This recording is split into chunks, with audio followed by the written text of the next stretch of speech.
श्रीमद्वाल्मीकि रामायण युद्धकांड अध्याय 62। कुंभकर्ण का रावण के भवन में प्रवेश तथा रावण का राम से भय बताकर उसे शत्रुसेना के विनाश के लिए प्रेरित करना। महापराक्रमी राक्षस शिरोमणि कुंभकर्ण निद्रा और मद से व्याकुल हो अलसाया हुआ सा शोभाशाली राजमार्ग से जा रहा था।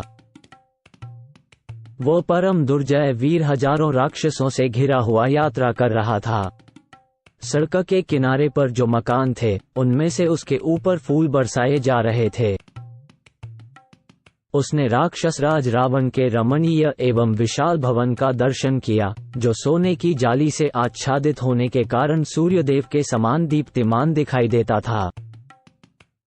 जैसे सूर्य मेघों की घटा में छिप जाए, उसी प्रकार कुंभकर्ण ने राक्षस राज के महल में प्रवेश किया और राज सिंहासन पर बैठे हुए अपने भाई को दूर से ही देखा, मानो देवराज इंद्र ने दिव्य कमलासन पर विराजमान स्वयंभू ब्रह्मा का दर्शन किया हो।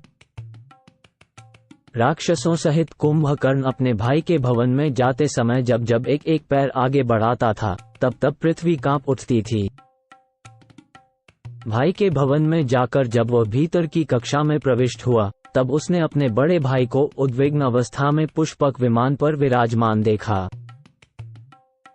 कुंभकर्ण को उपस्थित देख दशमुख रावण तुरंत उठकर खड़ा हो गया और बड़े हर्ष के साथ उसे अपने समीप बुला लिया। महाबली कुंभकर्ण ने सिंहासन पर बैठे हुए अपने भाई के चरणों में प्रणाम किया और पूछा, कौन सा कार्य आ पड़ा है? रावण ने उछलकर बड़ी प्रसन्नता के साथ कुंभकर्ण को हृदय से लगा लिया। भाई रावण ने उसका आलिंगन करके यथावत रूप से अभिनंदन किया। इसके बाद कुंभकर्ण सुंदर दिव्य सिंहासन पर बैठा।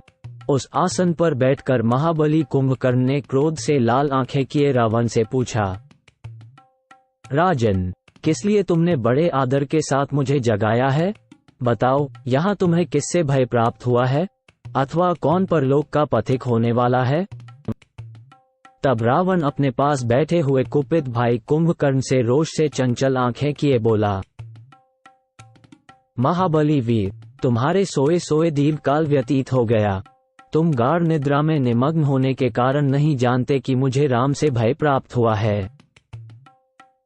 ये दशरथ कुमार बलवान श्रीमान राम सुग्रीव के साथ समुद्र लांघ कर यहाँ आए हैं और हमारे कुल का विनाश कर रहे हैं।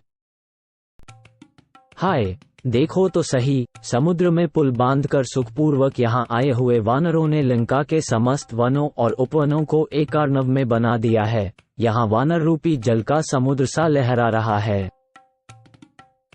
हमारे जो मुख्य राक्षस वीर थे, उन्हें वानरों ने युद्ध में मार डाला, किंतु रणभूमि में वानरों का संहार होता मुझे किसी तरह नहीं दिखाई देता।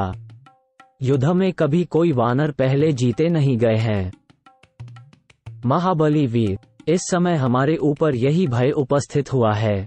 तुम इससे हमारी रक्षा करो और आज इन वानरों को नष्ट कर दो। इसीलिए हमने तुम्हें जगाया है।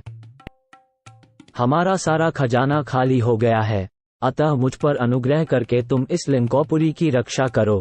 अब यहाँ केवल बालक और वृद्ध ही शेष रह गए हैं।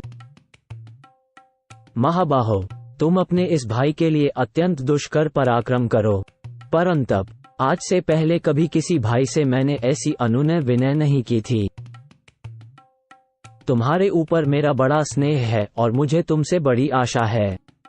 राक्षस शिरोमणे, तुमने देवासुर संग्राम के अवसरों पर अनेक बार प्रतिद्वंद्वी का स्थान लेकर रणभूमि में देवताओं और असुरों को भी परास्त किया है। अतः भयंकर पराक्रमी वीर, तुम ही ये सारा पराक्रम पूर्ण कार्य संपन्न करो, क्योंकि समस्त प्राणियों में तुम्हारे समान बलवान मुझे दूसरा कोई नहीं दिखाई देता है। तुम युद्ध प्रेमी तो हो ही, अपने बंधु बांधवों से भी बड़ा प्रेम रखते हो। इस समय तुम मेरा यही प्रिय और उत्तम हित करो। अपने तेज से शत्रुओं की सेना को उसी तरह व्यथित कर दो, जैसे वेग से उठी हुई प्रचंड वायु शरद ऋतु के बादलों को छिन्न भिन्न कर देती है।